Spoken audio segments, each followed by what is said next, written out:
வடமராட்சியில் புகழ் போத்த திருமதி உஷாதேவி செல்வஜோதி அவர்கள் பல பல விடயங்கள், அதாவது சகலகலா வித்தகி, சகலகலா அதாவது சகல கலைகளிலும் ஒரு பவனி வெற அல்ல நடமாடி திரிகிற ஒரு கலைஞர் தான் உஷாதேவி செல்வஜோதி அவர்களை நான் வரவேற்று வணக்கம் சொல்கிறேன். வணக்கம் உஷாதேவி. வணக்கம் டீச்சர். உங்களுடைய இசை கலைப்பயணம் என்று தான் சொல்லலாம். என்ன கலைப்பயணம் நிறைந்த ஒரு வளர்ச்சியை கண்ட ஒரு ஒரு கலைஞராகத்தான் நான் பார்க்குறேன். உங்களை பற்றி நிறைய விடயங்கள் நாங்கள் தொடர்ந்து பேசலாம். ஆனாலும் உங்கள் சிறிய பருவத்திலேருந்து நாங்கள் எதையும் சொல்லுவது நல்லா இருக்குன்னு நினைக்கிறேன். அந்த வகையில் உங்களுடைய சிறிய வயதிலே, அதாவது உங்களுடைய கலை ஆர்வம் உங்களுடைய பெற்றோர் வழித்தோன்றலால் வந்த கலை ஆர்வமா அல்லது உங்களுக்கு இயல்பாகவே சிறு வயதில் ஏற்பட்ட ஒரு ஞானத்தால் ஏற்பட்ட கலை ஆர்வமா என்பதை நீங்கள் நேயர்களுடன் பகிர்ந்து கொண்டால் உதவியாக இருக்கும். இறைவன் கொடுத்த வரம் என்று தான் சொல்ல வேண்டும். நான் பாடலிலோ நடிப்பிலோ இல்லை சகல கலைகளிலும் பாடசாலை காலங்களில் உழைந்து கொண்டிருந்தது. ஆனால் எனக்கு அதே போல் எனது சிறிய தந்தையார் கலைஞன் வேணக்கான பாலசிங்கம் அவர்கள் எனது குருவாக மிளிர்ந்து என்னை வழிப்படுத்தி கொண்டிருந்தார். 8 வயதிலிருந்தே எனது சிறிய தந்தையார் தான் நடிக்கிற நாடகங்கள், இசை நாடகம் அப்படியான நாடகங்களுக்கு என்னை அதில் ஒரு அங்கம் வகிக்க செய்து மேடையேற்றினது பெருமைக்குரியது. நான் 8 வயதிலிருந்து 16 மேடைகள் பாலவள்ளியாக மேடையில் ஊஞ்சல் கட்டி ஆடி விளையாட்டோடு தொடங்கின எனது பயணம். அதாவது இந்த பாலர் கல்வி, ஆரம்ப கல்வி, இடைநிலை கல்வி, உயர்கல்வி என்றது போல் நீங்கள் பாலராக இருக்கும்போதே ஒரு கலைஞராக உருவாகி இருக்குங்க. அது எல்லாத்துக்கும் எனது சிறிய தந்தையாருக்குத்தான் நான் நன்றி கடன் பட்டிருக்கின்றேன். அப்போ உங்களுடைய பரம்பரையில் அந்த கலை உணர்வு இருந்திருக்கிறது. அப்போ நீங்கள் ஆரம்பத்தில் நீங்கள் பாலவள்ளி அந்த பாலவள்ளி என்றால் எப்படி அந்த நீங்கள் காட்சியை கொண்டு வருவீங்க மேடைக்கு? அது மேடையில் ஊஞ்சல் கட்டி ஒரே ஒரு பாடல், முருகன் பாடல், அந்த பாடலை பாடியவாறு நான் ஊஞ்சலில் ஆடி வர பெரிய வழியாக நடிக்க இருப்பேன். நான் அந்த பக்கமாக போய் இறங்கியவுடன் அவர் அதே ஊஞ்சலில் பெரிய வள்ளி வரும். படம் மாதிரி தான் அவங்களோட இருந்தது. 16 மேடை ஏறி பெருமை கண்டது. 16 மேடை பாலவள்ளியாக நீங்கள் 16 மேடை பெரிய ஒரு உண்மையில் ஒரு பாராட்டப்பட வேண்டிய விடயம். அதைத் தொடர்ந்து உங்களுடைய கலைப்பயணம் எவ்வாறு அமைந்தது? அதன் பின் நான் பாடசாலையிலேயே பல தமிழ் தின போட்டிகள் அதுகளுக்கு பல மேடை ஏறி வெற்றி ஈட்டியமை உண்டு. சிறந்த நடிகையாக அப்போவே 10 வயது 11 வயது அப்படி ஒவ்வொரு வருஷமும் நான் முன்னேறி இன்றைக்கு பெரிய ஒரு மேடையில் 3 வேடம் ஒரேதாக ஏற்று நடிக்கக்கூடிய வகையில் இப்போ 3 வேடம் ஒரே. உண்மையில் உங்களுடைய இந்த வயதெல்லாம் நாங்கள் சொல்லக்கூடாது. ஆனாலும் நினைக்கிறேன் ஒரு ஓய்வு கடந்த வயதாகத்தான் இருக்கும். இந்த வயதில் கூட நீங்கள் பெரிய சாதனைகளை நிலைநாட்டி கொண்டிருக்கிறீர்கள். அண்மையில் கூட பிரதேச செயலக போட்டி ஒன்றிலே நீங்கள் 3 வெற்றிகள் என்ன, அதில் ஒரு நிகழ்வை சொல்லுங்க. அப்போ அந்த வெற்றி வெட்டிய விடயங்கள். தனி நடிப்பில் சாவித்திரிக்கு நடித்து ஃபர்ஸ்ட் பிளேஸை தட்டி கொண்டேன். அதே போல் மற்றது கிராமிய பாடலில் 3rd பிளேஸ் கிடைச்சது. மற்றது கவிதை எழுதினது அந்த ஸ்போர்ட்லேயே ஹெடிங் தருவாங்க, அதில் எழுதி நான் ஃபர்ஸ்ட்டாக அந்த கவிதையை நீங்கள் அங்கே உரை செய்து வாசித்து காட்டி ஃபர்ஸ்ட்டாக முதலாவது பரிசை நான் பெற்றுக்கொண்டேன். இப்பொழுது என்னென்னு பார்த்தீங்கன்னா நேயர்கள் இவ்வளோ கலைத்திறன் உள்ளவர்களிடமிருந்து ஒரு பாடல் என்றாலும் எதிர்பார்ப்பார்கள். அதனால் உங்களுக்கு ஒரு நீங்கள் ஏற்ற பாத்திரத்திலேயோ அல்லது ஏற்ற ஒரு பாடல், உங்களுக்கு ஒரு பக்தி பாடலோ இல்லைன்னா ஒரு கூத்தில் உள்ள பாடலோ, கூத்து தான் கூட உங்களுக்கு கைவந்த கலையாண்டு நான் நினைக்கிறேன்.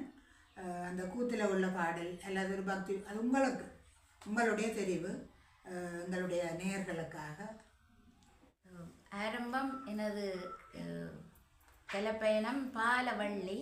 அப்போ அந்த வள்ளியாக நடித்து எனக்கு அந்த வள்ளி பாத்திரம் மிகவும் விருப்பமான ஒன்று. ஆனாலும் நான் ஆண் வேடம்தான் ஏற்று நடிப்பதுண்டு. அப்போ அந்த வள்ளின்ற ஒரு சின்ன பாடலை இப்போ உங்களுக்கு பாடி காட்டலாம்னு நினைக்கிறேன். கொஞ்சங்கிளி குருவி மைனாவே கூட்டமா இங்கே வராதே, கொஞ்சங்கிளி குருவி மைனாவே கூட்டமா இங்கே வராதே, சோ சோ சோ. நல்ல பாராட்டப்பட வேண்டியது. சின்ன ஒரு அபிநயத்தோடும் செய்து காட்டினீங்கள். அதான் கலைஞருக்குள்ள இதுதான் என்னென்னா எங்களை அறியாமல் வந்துடும். அதால் உண்மையாக உங்களுடைய அந்த ஆர்வம், அந்த உணர்வு ஒரு அபிநயம் மூலமே வந்திருக்கிறது. இதை விட நீங்கள் வேறு என்னென்ன இசை நாடகமோ அல்லது அதில் நடிச்சிருப்பீங்க? இசை நாடகங்களை பொறுத்தவரை நிறைய செய்திருக்கின்றேன். இப்போ ஆரம்ப காலத்தை விட இப்பொழுது செய்திருக்கிறது சத்தியவான் சாவித்திரி, ஸ்ரீவள்ளி போன்றது. மற்றது சிந்தநடை கூத்து, அது பாடசாலைகளில் பிள்ளைகளுக்கு தமிழ்த்தின போட்டிக்கு பழக்கி மேடியேற்றி பரிசு பெற்றிருக்கின்றார்கள். கோலாட்டம், கும்மி, காவடி, கிராமிய பாடல் பாடசாலை பிள்ளைகளுக்கு பழக்கி மேடியேற்றி இருக்கு. எனக்கு ஒரு ஞாபகம் வருகிறது. சகோதரியை எங்கே சந்திச்சினாண்டா மெட்ராஸ் நெய்லையாண்டு ஒரு காலம் ஒரு கொடி கட்டி பறந்த ஒரு காலம். அவர் அந்த கூத்துகள் வளர்க்குறது நல்ல ஒரு என்ன கூத்து உண்டு, யானை அறியாத்த ஏதோ அந்த அந்த ஒரு நாடகம் கூத்து செய்த அவர்.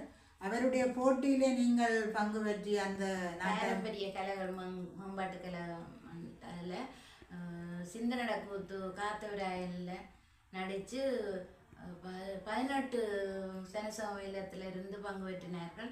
அதில் முதலாவதாக நாங்கள் தண்ணி கொண்டோம். 18ல் ஃபர்ஸ்ட் அது உண்மையில் உங்களுடைய அந்த ஒரு திறமையை தான் காட்டுகிறது. அதுலேயும் நீங்கள் ஒரு கிராமிய பாடலும் செய்து அதிலும் ஒரு கிடைச்சது மாதிரி நடனம் செய்தது. அதான் உங்களுடைய அந்த துடிப்பு என்ன துடிப்பு. இப்போ நாடகம் செய்த நாங்கள் அப்போ அதில் ஸ்ரீவள்ளி செய்தது, அதில் பிளேஸ் கிடைக்கல. ஸ்ரீவள்ளி எல்லாம் கிடைக்கும் மண்டியில் தானே. அதை விட நீங்கள் வேறு உங்களுடைய ஆற்றல்கள், திறமைகள் அல்லது வேறு ஒரு பாடல் கூட பாடி காட்டலாம்னா இந்த பாடலை தெரிவு செய்வீங்க? நாடக பாடல் என்றால் இதுகெல்லாம் ஸ்ரீவள்ளி, சத்தியவான் சாவித்திரி. சத்தியவான் சாவித்திரியில் ஒரு பாடல்.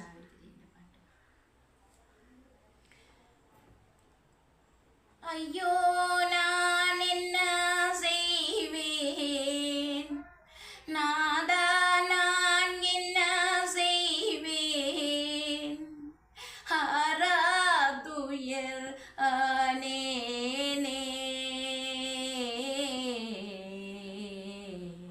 தெய்வமே தெய்வமே.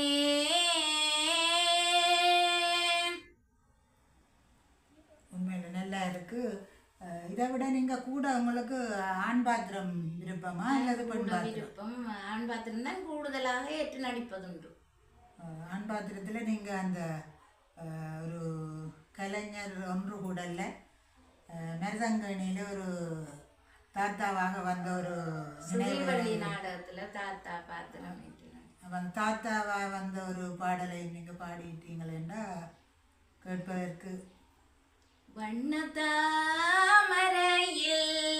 மின்னும் நீர் குமிழி, வாழ்வுதான் உலகில் சதம்மா, வண்ணத்தாமரையில்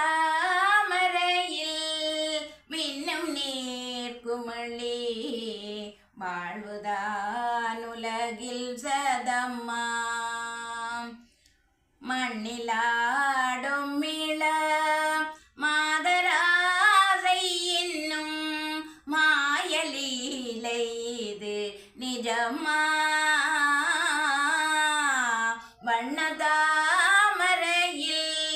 மின்னும் நேர்குமளி வாழ்வுதான் உலகில் சதம்மா. சிறிய வயதில் பாலவள்ளி என்ற கதாபாத்திரத்தில் தோன்றியிருக்கிறீங்கன்னு சொல்கிறீங்க. அதைத் தொடர்ந்து வேறு எந்த வகையான இசை நாடகமோ கூத்துக்கள்லையோ நீங்கள் அதில் ஒரு விரும்பின ஒரு பாடலை பாடுவதென்றால் எந்த பாடலை பாடுவீங்க? அந்த வள்ளி ஆரம்பத்துலேருந்து வள்ளி நாடகத்துக்கு நடித்து அந்த பாடல்லே எனக்கு ஒரு தனி விருப்பம். ஆனால் நான் இப்போ நடிக்கிறேன் இல்லை, நான் ஆண் பாத்திரம் தான் நேற்று நடிக்கிறேன். நான் பாடல் என்றால் அந்த பாடல் எனக்கு விருப்பம். இப்போ ஆண் பாடலே எங்களுடைய ரசிகர்களுக்காக, உங்களுடைய ரசிகர்களுக்காக பாடல். அது